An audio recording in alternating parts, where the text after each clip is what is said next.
Bismillahirrahmanirrahim. Assalamualaikum warahmatullahi wabarakatuh.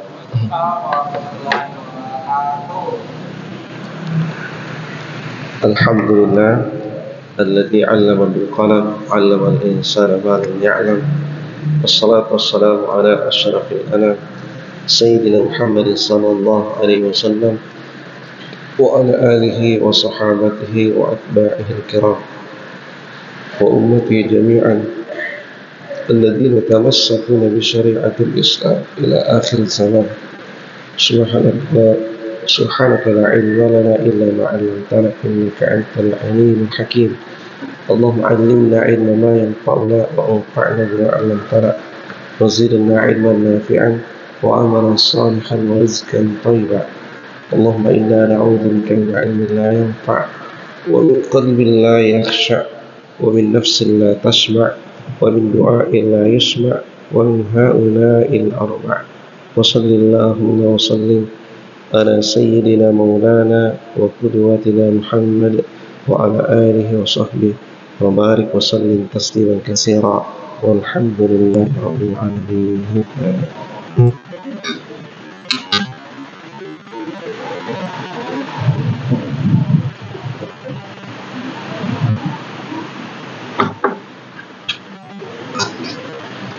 Coba mahasiswa di sini, sini, terutama yang mau kuliah sebentar, saya harus lihat wajahnya. Sini, jangan sembunyi situ, di sini. Ya.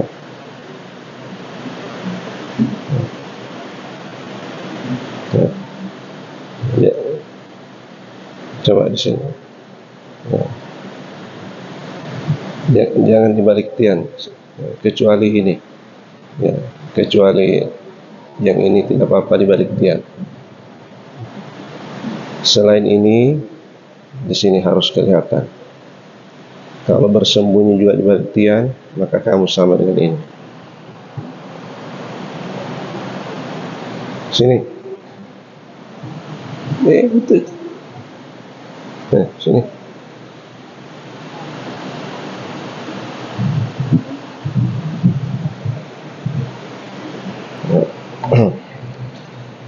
Abna'i talabah wa banati at-talibat al-a'izzatu fillah. Hari ini insyaallah kita akan melanjutkan pengajian kita yang biasanya diisi oleh Anda Gurupta, dan mungkin beliau masih perjalanan kembali dari Tanah Suci. Kita doakan semoga beliau dan rombongan kembali membawa umrah mabrurah, dan semoga kita semua nanti akan menyusulnya insyaallah. Berdoa saja, berdoa saja. Kalau panggilan Allah sudah datang, maka semua dimudahkan, semua dimudahkan. Orang yang berangkat ke Tanah Suci tidak selalu yang ada uangnya. Bahkan banyak orang yang ada uangnya belum berangkat ke Tanah Suci. Ada orang yang tidak banyak uangnya justru berkali-kali ke Tanah Suci. Jadi berbanyak doa, insyaallah semoga engkau termasuk di antara hamba-hamba yang mendapatkan panggilan dari Allah untuk menuju ke Baitullah. Abna'i talabah wa banati at-talibat al-a'izzatu fillah. Kita akan melihat subuh hari ini penjelasan Al-Imam At-Tabari menafsirkan Al-Quran surah Al-Baqarah ayat 120. A'udzu billahi as-sami'il 'alim minasy syaithanir rajim. Walan tarda ankal yahudu walan nasara hatta tattabi'a millatahum, ila akhir ayat. Seperti apa Mahaguru kita di sini memahami ayat ini? Tafsir At-Tabari ini satu di antara tafsir mu'tabar yang banyak dirujuk oleh ulama-ulama tafsir yang datang berikutnya. Dan juga tafsir ini ya tafsir yang luar biasa luasnya di dalam memberi penjelasan ayat-ayat Al-Quran ya. Dan ini patut untuk kita rujuk, semoga bisa terarah di dalam memahami ayat-ayat Al-Quran, terutama sekali yang bersifat sensitif ya, yang bersifat sensitif seperti ayat yang kita baca tadi ini ya. Kalau dikaitkan dengan fenomena dunia yang sekarang ini lagi viral ya, pandangan dunia terfokus untuk ya melihat kejadian di belahan bumi sana, di mana saudara-saudara Islam kita di Palestina mengalami penindasan, tindak kekerasan yang sangat luar biasa ya. Kehormatannya diinjak-injak, martabatnya dilecehkan, harta benda dan bahkan negerinya ya, kedaulatannya dirampas. Hingga hari ini sudah lebih puluhan ribu jiwa berjatuhan yang menjadi korbannya itu dari kaum muslimin ya. Dari kelompok mereka juga tidak kalah banyaknya, hanya saja yang selalu terekspos itu kaum muslimin ya. Karena itu yang menjadi pusat atau fokus perhatian terutama kita di belahan timur bumi ini yang notabene didominasi oleh kaum muslimin seperti kita di Indonesia. Tanggal 9 November kemarin itu diterbitkan surat edaran dari Kementerian Agama, dan sebelumnya himbauan dari Majelis Ulama Indonesia Pusat untuk melakukan qunut nazilah di seluruh masjid sebagai bentuk solidaritas kita terhadap saudara-saudara kita yang sekarang ini sedang menjalani cobaan Allah yang sangat berat. Cobaan Allah yang sangat berat. Al-mu'minu lil-mu'mini kal-bunyan yashuddu ba'duhu ba'dha. Orang beriman terhadap sesamanya orang beriman itu seperti bangunan, antara satu dengan yang lain itu saling menguatkan. Ini artinya apa? Rasul melukiskan solidaritas di antara kaum muslimin itu seperti bangunan. Bangunan itu kalau tidak saling menguatkan tidak akan mungkin bisa tegak, tidak akan mungkin bisa tegak kokoh ya. Dari pondasi, lantai, tiang, dinding, atap ya, pasti saling menguatkan antara satu dengan yang lain. Rasulullah pada saat mengilustrasikan persaudaraan internal kaum muslimin ini seperti bangunan, beliau wasyabbaka baina asabihi ya, menyilang tangannya begini ya, menyilang tangannya begini ya. Apa artinya ini ya? Seperti inilah kita, jangan berpisah seperti ini, tapi kita mesti begini ya. Antara tangan kanan, tangan kiri, jari jemari tangan kanan dan tangan kiri itu harus menyatu ya, tidak boleh terpisah. Oleh karena kapan terpisah maka pasti Ya, kedua-duanya itu tidak akan bisa kuat. Kedua-duanya itu lemah. Tangan kanan kuat karena ada tangan kiri yang mendampinginya. Tangan kiri juga kuat karena ada tangan kanan yang mendampinginya. Kaum muslimin dimanapun mereka berada tetap kuat selagi saudara-saudaranya itu merasa bahagian dari saudaranya yang lain. Begitulah kita. Ya. Jadi solidaritas kita hari ini ya minimal dengan doa di dalam kunut nazilah setiap sholat pada rakaat terakhir. Coba, kenapa Rasulullah SAW letakkan doanya di dalam sholat fardu? Di dalam sholat kenapa? Karena doa di luar sholat tidak sama dengan doa di dalam sholat. Seperti bacaan Al-Quran di luar sholat tidak sama dengan kualitas bacaan Quran di dalam sholat.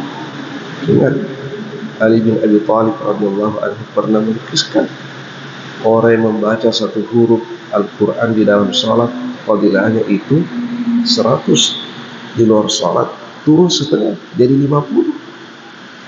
Kalau ada wudunya, kalau tidak ada wudunya turun lagi setengah jadi 25. Nah, ini.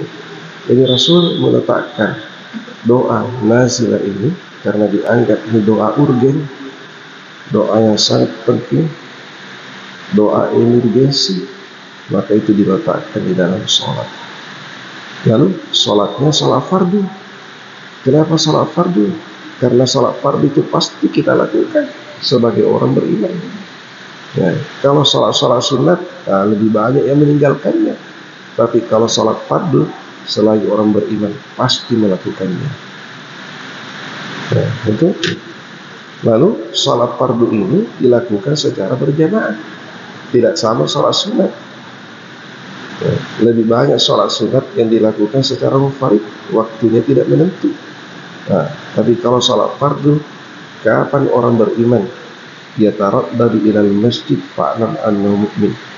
Idza ra'aita rajulan yataraddadu ilal masjid fa'lam annahu mu'min. Rasul mengatakan ketika engkau melihat seseorang yang mondar-mandir ke masjid, ketahuilah dia adalah orang beriman. Jadi kapan dia beriman, maka pasti aktif sholat jamaah. Ya, di dalam sholat jamaah kalau kunut nazilah dilakukan, maka semua orang yang ikut berjamaah turut mentakminkan itu doa. Bagaimana dahsyatnya kira-kira. Lalu memang doa berjamaah dengan doa tidak berjamaah fadilahnya berbeda, kualitasnya berbeda. Majtama'a mala'un yad'u ba'duhum wa yu'minu ba'duhum illa ajabahumullah. Tiadalah sekelompok kaum itu berkumpul, di antaranya ada berdoa, lalu yang lain mentakminkan itu doa, kecuali Allah sangat mudah untuk mengijabahnya. Inilah hikmah kenapa kunut nazilah itu diletakkan di dalam salat. Lalu ada bertanya, kenapa tidak di dalam sujud orang kunut nazilah, di dalam sujud? Bukankah Rasul mengatakan aqrabul abdi ila rabbihi as-sajid fa idza sajad falyuksir du'a. Ya, hamba yang terdekat kepada Tuhannya adalah orang yang sujud.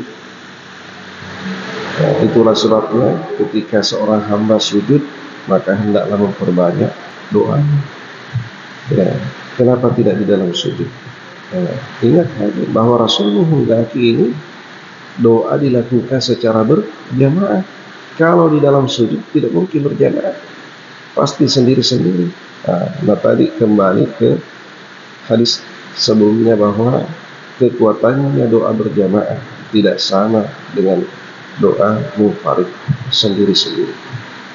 Ya, semaraknya, meriahnya, ya, syiarnya, ya, doa berjamaah itu tidak mungkin sama dengan doa sendiri-sendiri.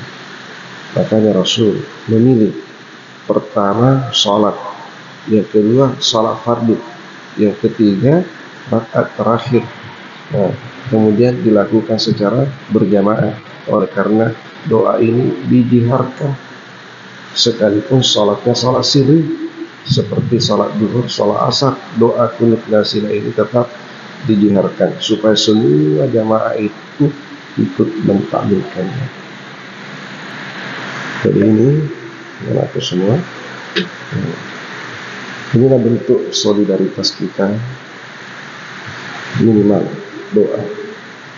Lalu doa yang terbaik adalah doa di dalam kunut nazilah yang kita lantunkan secara berjamaah setiap salat fardu.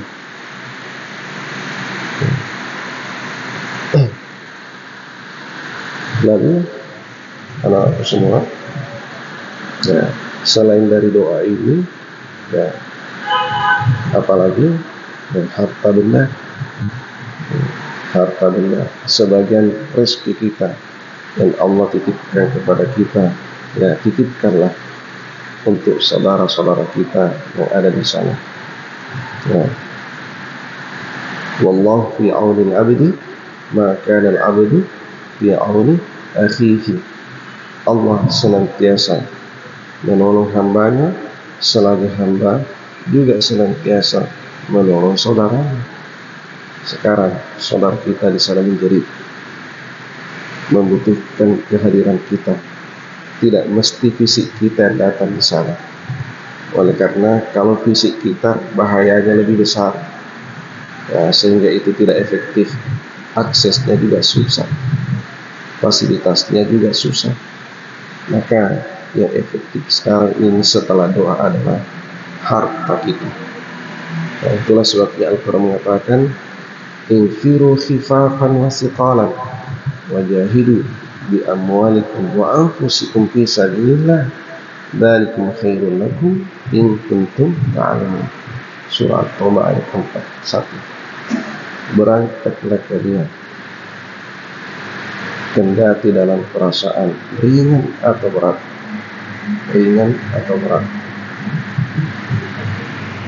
berjihad di jalan Allah melalui harta. Ini harta dulu disebut, dan jiwa. Harta kalian, jiwa kalian. Kenapa harta dulu disebut? Karena inilah yang paling mudah kita lakukan. Ya, jiwa ini bukan sesuatu yang mudah ini. Bukan berarti kita tidak mau, tapi banyak hal yang menjadi pertimbangan. Apakah efektif atau tidak? Siapa tahu justru menambah beban. Ya, karena sekarang ini orang berperang tidak seperti dulu. Ya.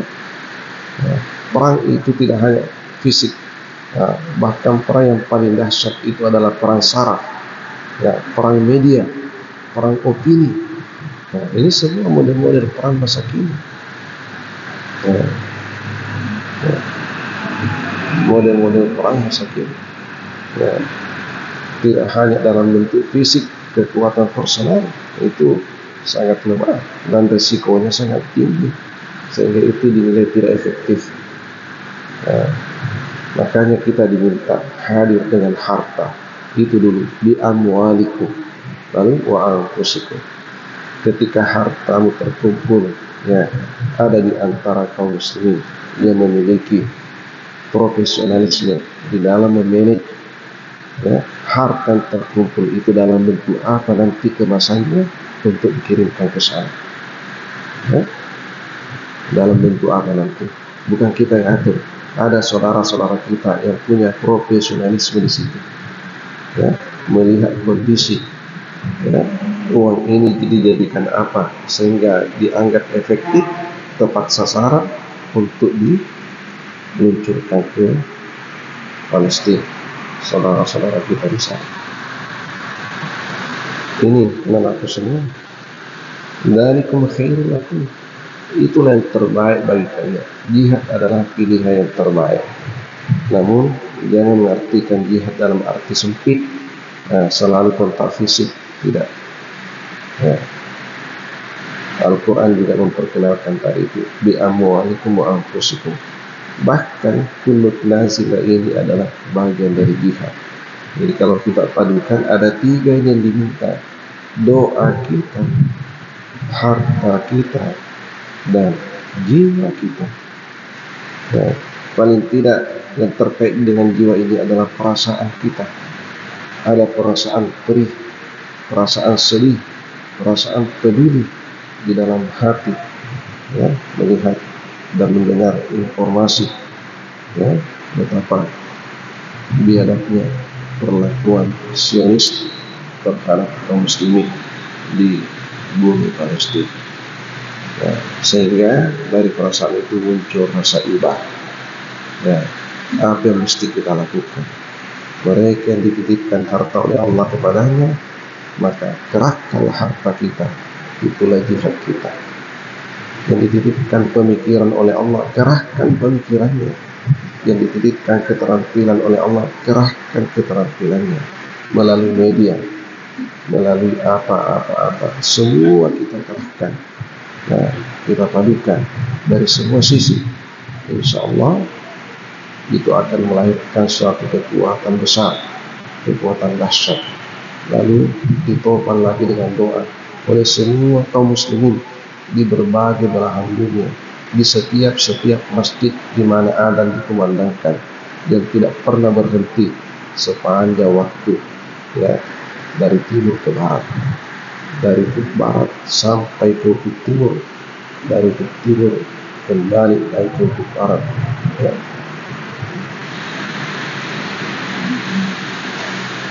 Bumi ini adzan tidak pernah berhenti dikumandangkan, terus sambil menyambung dari waktu ke waktu, dari satu negeri ke negeri yang lain.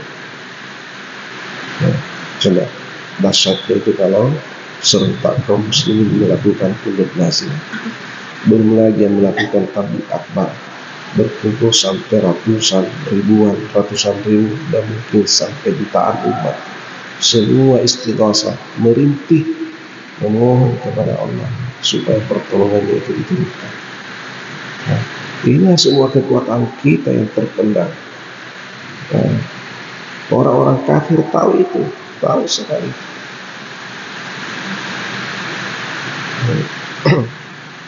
Ini anak-anak semua. Dan bahkan ada di dalam hadis itu dikatakan, suatu saat nanti kalau umatku sudah mampu meramaikan sholat subuh ini seperti ramainya sholat Jumat, maka orang-orang Yahudi akan bertekuk lutut di hadapan kaum muslimin. Tapi sekarang ini orang Yahudi bertikai. Kenapa? Mampu mengukur kekuatan kita. Lihatlah masjidnya orang-orang Islam ketika subuh. Ya, kalau hanya 2-3 orang, itu artinya umat Islam itu belum ada kekuatannya untuk menandingi kita.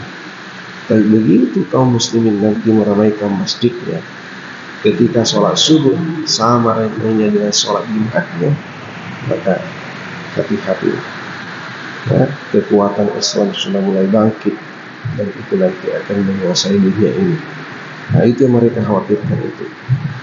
Nah, jadi sederhana, kalau mau menjadi umat yang berwibawa, ramaikan masjid sholat subuh, ramaikan sholat subuh seperti ramainya sholat Jumat. Insya Allah janji Rasulullah ini akan terbukti. Orang-orang Yahudi tahu itu. Jadi anak-anak semua, lihat dulu karena waktu kita singkat. Ya. Ayat yang tadi kita maksudkan itu, ya, seringkali dipahami secara ekstrim oleh sebagian orang, ada juga memahaminya secara toleran, dan bahkan ada yang memahaminya secara liberal. Jadi ada yang memahaminya secara fundamental, ada juga yang memahami secara moderat, dan ada memahami secara liberal. Nah, sekarang kita keluar dari pemahaman fundamental dan juga kita menghindari pemahaman yang liberal. Ya. Al-qawlu fi ta'wili qawli ta'ala wa lan tarda anka al-yahudu wa lan nasara hatta tattabi'a millatahum. Ya.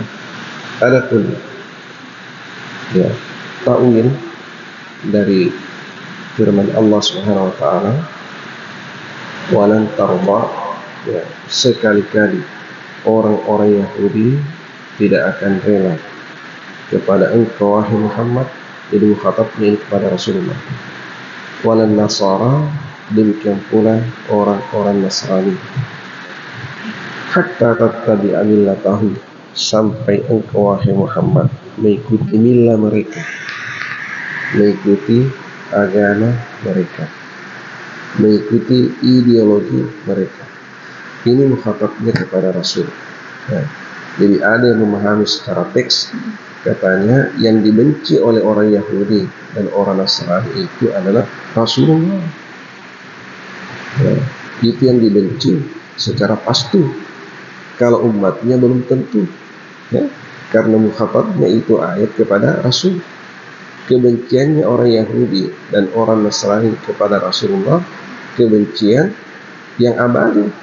Kenapa? Karena ini ada keterangan hatta tattabi'a millatahum, sampai engkau wahai Muhammad mengikuti agama mereka.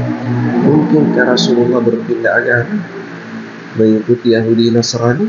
Nah, itu hal yang tidak mungkin.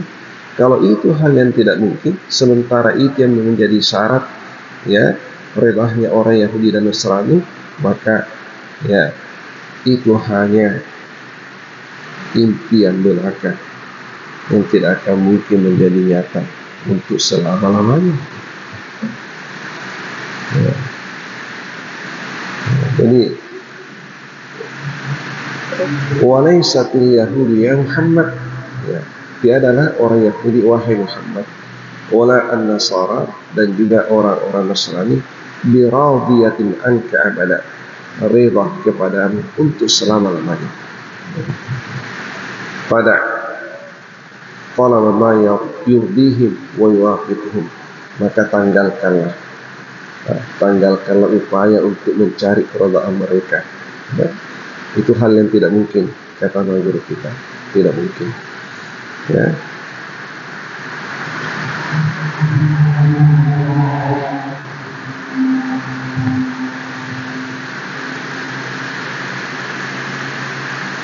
Wa atubu ala talabi ridallahi fi du'aihi ila ma ba'asakallah bihi minal haqq, dan berbaliklah untuk mencari keridhaan Allah, mendoakan mereka ya terhadap apa yang menjadi ya, tugas engkau diutus untuk menyampaikan kebenaran.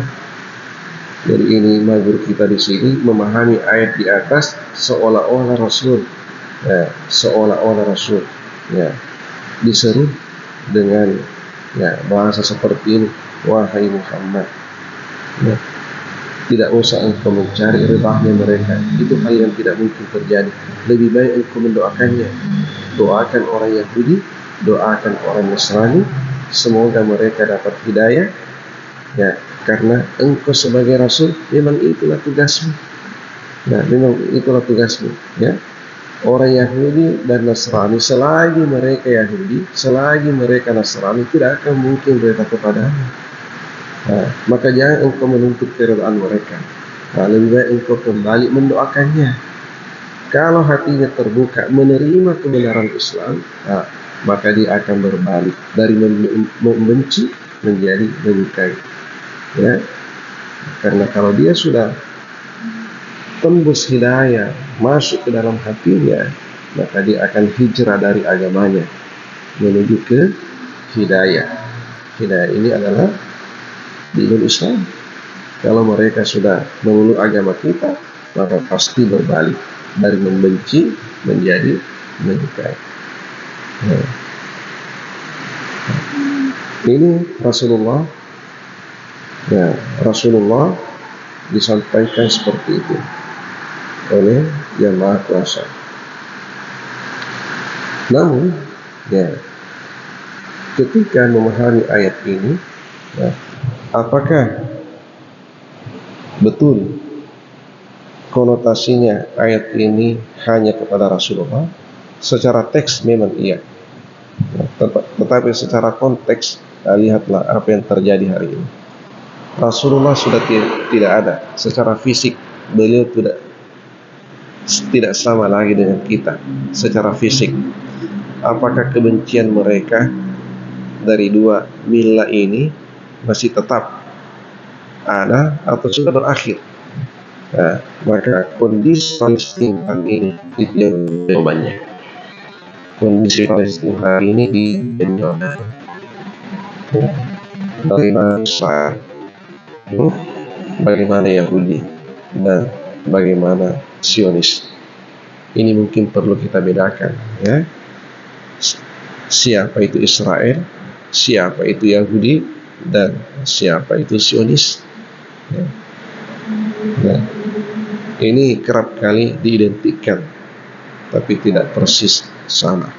Ya. Ya. Israel itu adalah negara yang didirikan di atas negara orang lain. Ya. Ya. Mereka mengakui bahwa negara orang lain itu katanya warisan dari leluhurnya. Ya. Padahal tidak ada informasi sejarah yang valid seperti itu. Ya. Yang diklaim ini sama sekali tidak ada asal usulnya, hanya diklaim semata. Ya. Ya. Dunia ini mengakui ketika mereka tidak tutup mata melihat sejarah bahwa bumi itu betul bumi warisan dari leluhur orang-orang Palestina yang hari ini semua sudah memeluk agama Islam. Nah, itu Israel, negara yang didirikan di atas negara orang lain. Hanya sedikit negara di dunia ini yang mengakui kedaulatannya. Itu pun hanya karena kepentingan politik dan kepentingan bisnis, sehingga mengingkari kata hatinya. Nah, disitulah kelihatan negara-negara yang demi kepentingan politik dan bisnis sehingga kebenaran itu dilangkai. Ada negara Asia Tenggara juga seperti itu, yang sangat menyedihkan kita. Sangat-sangat menyedihkan kita. Negara tetangga kita yang ikut mengakui kedaulatan Israel. Kalau Yahudi siapa? Yahudi ini adalah bangsa. Yahudi ini adalah bangsa. Kita sudah menyinggung sedikit leluhur Yahudi ini. Asal muasalnya itu adalah setengah Arab, setengah Eropa, setengah Barat, setengah Timur. Ketika terjadi interaksi relasi antara Timur dengan Barat, orang-orang Eropa banyak berpetualangan di Arab, orang Barat datang ke Timur, sehingga terjadi kawin-mawin antara bule dengan Arab. Lahirlah etnis baru yang berkembang terus menjadi bangsa. Itulah Yahudi hari ini. Mau kembali ke Barat, tidak ada negerinya. Mau tinggal di Timur, tidak ada negerinya. Tersangkutlah di Palestina. Pada mulanya dikasih kampung sedikit saja. Nah, disitulah bermukim. Tapi karena pintar, pertama kuasai pendidikan, tidak berhenti sekolah sampai doktor. Itu orang-orang Yahudi. Yang paling banyak dokter di dunia ini dari bangsa Yahudi, karena tidak berhenti sekolah sebelum dokter. Beda umat Islam. Kalau sudah dapat pekerjaan, tidak lanjut lagi sekolahnya. Jadi sekolah hanya untuk mendapatkan pekerjaan. Kalau orang Yahudi tidak, memang untuk mendapatkan ilmu. Ya, kenapa? Pikirannya ilmu adalah segala-galanya. Kalau engkau ingin menguasai dunia, kuasai ilmu pengetahuan. Itu kuncinya. Kalau engkau ingin menguasai dunia, kuasai ilmu pengetahuan. Karena ilmu adalah raja di dunia. Itu. Nah, setelah kuasai ilmu, dikuasai lagi ekonomi. Sektor ekonomi dikuasai. Setelah kuasai ekonomi, masuk di politik, masuk di parlemen. Ya. Sehingga ketika merasa dirinya kuat di parlemen, kuat di ekonomi, kuat di pendidikan, maka bertingkah. Yang punya rumah ini akan diusir dari rumahnya untuk diambil alih rumahnya. Itulah sikap mereka hari ini. Ya. Sehingga perang tidak akan bisa berakhir. Oleh karena yang punya rumah juga tidak mau tinggalkan rumahnya. Ya.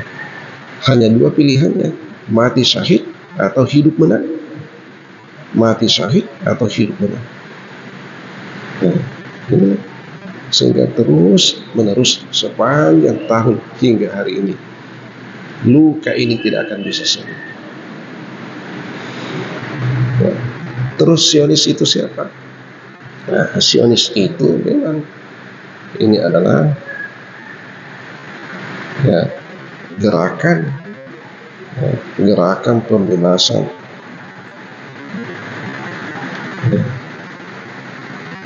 yang dibentuk di Amerika. Memang lahir di Amerika ini. Kalau tidak salah tanggal 1 Mei tahun 1767, 2 bulan sebelum proklamasi kemerdekaan Amerika Serikat. Gerakan ini dibentuk di salah satu kota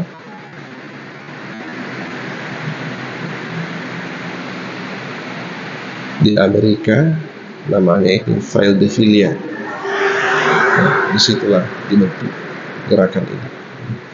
Jadi tidak heran kalau Zionis ini ya besar di Amerika karena lahir di sana. Itulah sehingga Andre Gruta pernah mengatakan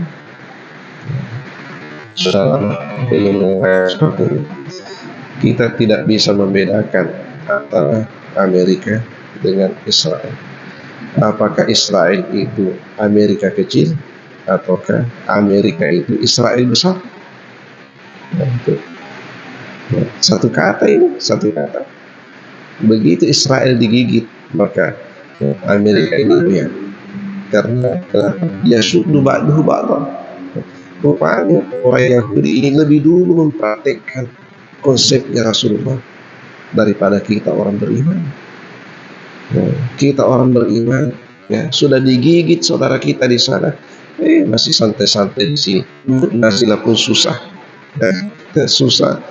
Tidak ada himbauan. Ya.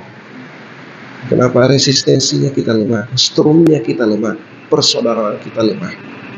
Ya. Dengan donasi di mana-mana ya, susah sekali terkumpul seperti jumlah diharapkan. Ya, inilah kita orang beriman hari ini. Jadi ini tadi adalah semua, itulah Zionis, itulah Yahudi, dan itulah Israel yang setiap saat kita perlu waspadai.